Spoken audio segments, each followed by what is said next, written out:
네, 이번 시간에는 함수 발생기의 사용법에 대해서 알아보겠습니다. 함수 발생기는 말 그대로 펑션 제너레이터, 그래서 많은 전자회로라든가 전기회로 실험에서 신호 발생원으로, 시그널 소스로 많이 사용되는 장치인데요. 주로 정연파라든가 구형파, 삼각파 이런 파형들을 만들어냅니다. 자, 우리가 사용하고자 하는 모델이 모델 번호이고, 주파수 대역을 한번 볼 필요가 있는데 1mHz에서 10MHz까지 출력이 가능하다 해서 10MHz 신호를 만들 수가 있는 파형이고요. 발생기이고, 함수 전원 버튼을 눌러가지고 보니까 LCD에 표시가 됩니다. 풀 디지털 방식이어서 지금 현재 깜빡거리고 있는 것이 FO하고 1.00000kHz 이렇게 되어 있는데요. 주파수겠죠. 주파수 출력 아웃풋 시그널의 프리퀀시가 1kHz고 사인 1kHz 100mV 이렇게 아랫줄에 표시되어 있습니다. 그래서 윗줄은 현재 우리가 세팅하려는 주파수라든가 크기라든가 앰플리튜드 또는 듀티라든가 뭐 이런 것들을 계속 바꾸는 그런 변경하는 그런 줄이 되겠고, 현재 변경 중인 값을 나타내고 있는 줄이 되겠고, 아랫줄은 그 결과로 현재 출력되고 있는 신호가 현재 신호가 얼마인지를 보여주고 있습니다. 다시 보면 우선 웨이폼부터 선택을 하겠습니다. 웨이폼이 정연파냐 아니면 자, 이제 이 값을 깜빡거리고 있는 값을 변경시키기 위해서는 우측에 있는 조그 셔틀을 사용하겠는데, 한 번 돌리면 스퀘어, 또 한 번 돌리면 트라이앵글, 이렇게 세 가지 값이 나옵니다. 물론 더 있는데 더 가봐야 좀 다른 거고요. 다시 돌아오겠습니다. 우리 주로 쓰는 게 정연파를 많이 쓰죠. 정연파의 파형을 선택을 했고요. 그 다음에 주파수를 얼마로 할 거냐, 다시 주파수 프리퀀시 버튼, 이 버튼을 누르면 현재 출력 주파수 1kHz인데 역시 이것도 변경이 가능하죠. 2kHz, 3kHz. 자, 이제 한번 잡아보겠습니다. 그래서 신호 측정을 위해서 자, 볼테이지 아웃풋 단자에 연결되어 있는 이 케이블로, 자, 이게 BNC 케이블이라고 그러죠. BNC 케이블을 반드시 눌러서, 그러니까 돌려서 완전히 잠금 상태로까지 들어가 있는 걸 확인하고, 자, 이 신호를 이제 우리가 어느 회로에든지 이 신호원을 공급하기 전에 먼저 오실로스코프를 이용해서 반드시 그 파형을 한번 확인해 볼 필요가 있습니다. 제대로 나오는지 확인을 해야죠. 그래서 확인한 다음에 반드시 시그널을 실제 우리가 작성한 회로 쪽에 연결하도록 그렇게 하십시오. 자, 지금 1kHz는 넘어가고, 그 다음에 앰플리튜드는 100mV인데요. 지금 잘 안 보이죠? 지금 현재 5V 디비전이니까 잘 안 보이는데, 디비전을 좀 높여서 확대를 해보면 500mV 정도 디비전으로 보면 지금 파형이 이제 보이는 것을 알 수가 있습니다. 조금 더 앰플리튜드를 키워보기 위해서, 자, 100mV라고 했는데 뭐 한 1V 정도까지 올려보겠습니다. 200mV, 300mV. 자, 이제부터는 트리거가 잡히기 시작을 했죠. 자, 그래서 신호를 점점 앰플리튜드를 증가시키면 400mV, 500mV, 600mV 이런 식으로 증가를 시키고 있습니다. 그래서 700, 800, 900, 1V까지. 근데 파형을 보니까 조금 크기가 좀 다르긴 다르네요. 자, 오실로스코프로 관찰한 결과 파형을 보면 지금 채널 1번은 DC 커플링이고 한 칸에 500mV라는 걸 알 수 있으니까, 가운데 지금 센터 포지션은 현재 옵셋이 전혀 없이 포지션 제로로 지금 딱 맞춰져 있는 상태에서 지금 한 칸이 500mV니까 두 칸이 1V에 해당하겠죠. 그래서 위로 1V, 아래로 1V씩 지금 플러스 마이너스 1V라는 것을 알 수가 있는데, 맞죠? 그래서 앰플리튜드가 1V인 건 알겠는데, 지금 보시면 아래쪽으로는 거의 1V 맞는데 위쪽으로는 두 칸이 조금 넘어갔습니다. 그래서 요 정도의 그 서로 양쪽 기기 사이에 오차가 발생하고 있는 걸 알 수 있는데 그 원인은 지금 정확하게 모르겠습니다. 그래서 일단 이렇게 크기 조정이 된다. 아, 그리고 중요한 게 그거죠. 크기 조정이 돼야 되는 거죠. 어디까지 되느냐. 자, 커서를 이용해서 지금 깜빡거리는 위치를 왼쪽으로 옮겨 보겠습니다. 왼쪽으로 옮기면 지금 0.1V 단위로 올리지 말고 이제는 1V 단위로 올리려고 합니다. 올리기 전에 먼저 볼트 스케일을 좀 조절해서 1V나 2V 단위로 지금 한 칸을 2V로 보게끔 만들어 놓고 조금 더 올리면 자, 한 칸이 2V, 이제 앰플리튜드가 2V, 3V,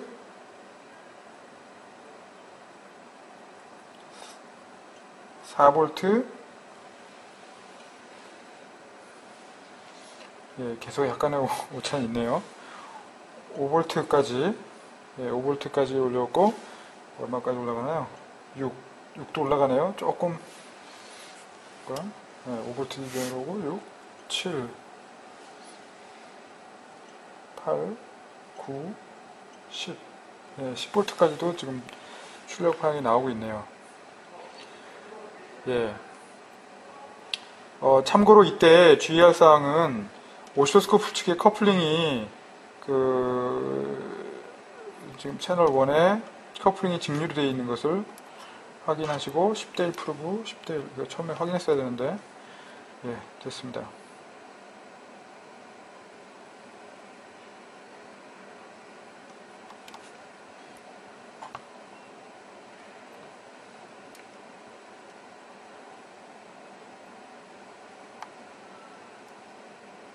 네. 자, 그 다음에 주파수도 좀 바꿔봐야죠. 파형에서 가장 중요한 게 주파수도 바꿔봐야겠습니다. 주파수를 아까 얘기한 것처럼 2kg, 3kg 예, 하면 지금 주기가 점점 짧아지는 걸 알 수 있죠. 5kg. 그래서 5kg 같으면 지금 한 칸이 100 마이크로세컨드 디비전이니까 지금 한 주기에 200 마이크로인 것을 알 수 있죠. 그래서 현재 이 시그널 정연파의 주기는 5kg입니다. 그래서 이 장치가 10메가까지 나온다고 했으니까 훨씬 더 높은 숫자까지 주파수를 계속 올려가도 나올 겁니다. 그래서 지금 20kHz의 파형을 보고 있고요. 그걸 더 제대로 보기 위해서는 이렇게 X축을 확대해서 보게 되면 이제는 한 칸이 10마이크로세컨드입니다. 마찬가지 커서를 왼쪽으로 옮겨서 30kg, 40kg, 50kg 이렇게 해서 주파수를 바꿔가면서 충분히 1MHz 대역까지 500kg, 600kg 자, 안 보이니까 다시 한번 또 늘리고요. 자, 이번엔 500나노세컨드 디비전이죠. 700kg, 800kg, 900kg, 1MHz 자, 1MHz의 파형까지도 지금 만들어내고 있고 지금 출력은 10V입니다. 그래서 1MHz 10V 현재 발생이 되고 있는 걸 알 수 있고요. 상당히 성능이 우수한 편이죠. 자, 웨이폼을 바꾸는 방법은 사인파를 스퀘어로 바꿔봤고 그 다음에 스퀘어로 바꾸면 구형파 모양이 나오고 삼각파 모양이 10V에서는 잘 안 나오죠. 예, 잘 안 나올 게 맞습니다. 10V 잘 안 나올 겁니다. 그래서 그러니까 1MHz이기 때문에 주파수가 너무 높기 때문에 지금 이게 삼각파가 제대로 안 나오는데요. 주파수를 좀 낮춰주겠습니다. 아무리 좋은 기계라도 좀 힘들 겁니다. 네. 삼각파가 제대로 나오기 시작하는 거는 이 정도는 나와야 한 300kg 정도, 400kg, 500kg 되면서 점점 그 피크도 좀 뭉퉁해지고 크기도 전체적으로 줄어드는 걸 알 수 있는데 이것은 삼각파 성분이 포함하고 있는 하이 프리퀀시 성분 때문에 그걸 제대로 얘가 구현을 못 해내고 있기 때문입니다. 그래서 어쨌든 삼각파로는 400kg, 300kg 이상 만들 생각하지 마라. 예, 그렇게 보시면 되겠고 100kg, 200kg, 100kg 100kg 정도 보는 건 별 문제가 없습니다. 예, 삼각파가 잘 나오죠. 그래서 보통 실험할 때 가장 많이 쓰는 게 정연파고요. 그 다음에 구형파를 쓰는 일도 많이 있죠. 구형파. 웨이폼, 구형파. 네. 그러면 구형파가 얼마나 빨리 올라가는지를 확인하기 위해서는 이렇게 확대해서 보면, 예, 지금 한 칸 20나노로 해서 확대해서 올라가는 판을 보고 있습니다. 예, 전반적으로 특성이 양호한 편이고요. 예, 만약에 이제 그 주파수 같은 걸 우리가 정확하게 세팅하고 싶다. 그러면 이 엔터 기능을 이용해서 숫자 자판으로 넣을 수가 있습니다.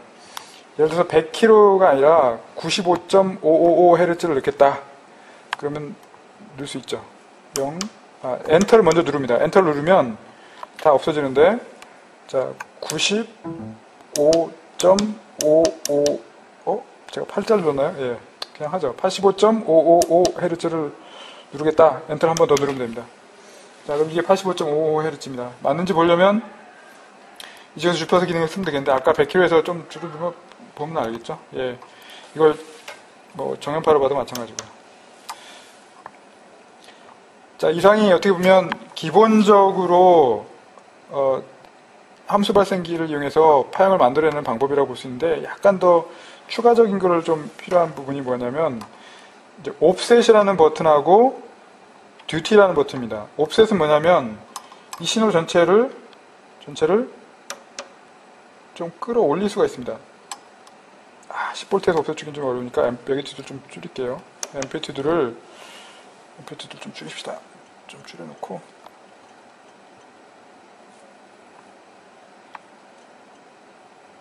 네, 한 2V짜리를 만들어 놓고, 트리거가 안 걸리는데 트리거 레벨을 좀 조절하면 맞추겠죠? 그리고 볼테이지를 좀 키워서 보기 시작하면 되죠. 예, 현재 이런 시그널이 나오고 있는데,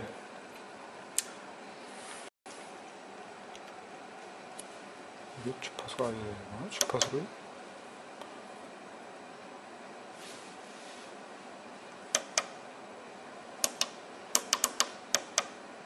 네. 자, 옵셋은 뭐냐? 옵셋은 여기서 옵셋을 좀 주는 겁니다. 말 그대로. 그래서 신호를 전체적으로 올리는 효과가 있는데요. 예를 들어보죠. 자, 점점 신호가 올라가는 걸 알 수 있죠? 좀 높여보겠습니다. 엔터를 눌려서 약 50% 옵셋을 준다. 올라갔죠. 다시 말해서 출력되는 신호에 직류 성분을 추가로 넣어주는 겁니다. 그래서 마이너스 50을 넣겠다. 엔터, 마이너스 50, 엔터 하면 아래로 내려갔죠. 그러니까 옵셋의 개념은 출력 신호의 높낮이를 추가적으로 조절할 수 있는 기능이 있다. 그 다음에 듀티는 뭐냐? 듀티는 상승 부분과 하강 부분의 비율입니다. 50대 50, 듀티 레이, 스퀘어 듀티로 되어 있는데, 예를 들어서 웨이폼이, 우선 웨이폼을 스퀘어로 놓고 한번 보죠. 스퀘어로 나와야 잘 보이니까. 스퀘어이면 지금 50대 50, 절반인 걸 알 수 있는데, 이것을 듀티를 조절하면, 예를 들어서 듀티를 20으로 조절하는 거죠. 20. 그러면 20은 ON이고 나머지 80은 OFF인 상태를 유지하게 됩니다. 마찬가지로 반대로 60, 70, 80, 90을 올려가면서 보면 90은 안 되네요. 그러면 80 하나 더 가서 81, 82, 80까지밖에 안 올라가네요. 그래서 펄스의 폭을 조절할 수가 있습니다. 예. 마찬가지 정연파에서도 이거 웨이폼을 정연파로 하면 듀티 기능이 안 먹나요? 네, 듀티 기능은 스퀘어 웨이브에서만 먹네요. 오케이.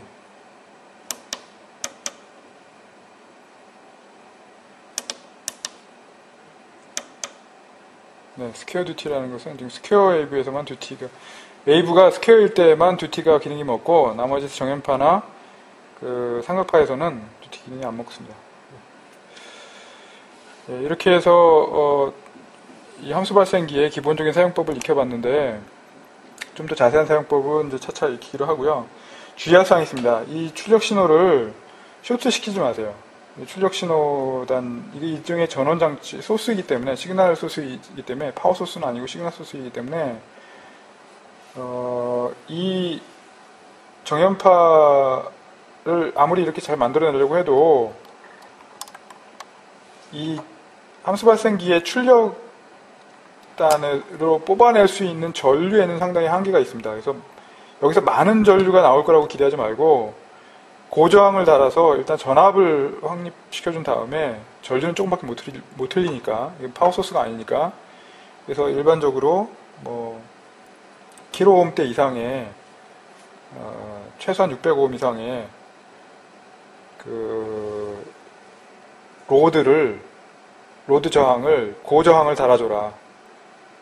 그러니까 쇼트 시킨다는 것은 0ohm이고 뭐 50ohm, 뭐 100ohm 이런 저항을 달면 좀 많이 힘들어질 수가 있습니다. 그래서 좋은 함수 발생기일수록 물론 낮은 저항을 달아도 되는 그런 타입이 있지만 비싸고요, 가격이. 일반적으로 지금 사용하고 있는 것들은 600ohm 이상, 수키로 이상, 또는 뭐 수십 킬로, 수백 킬로 수매가는 상관없고요.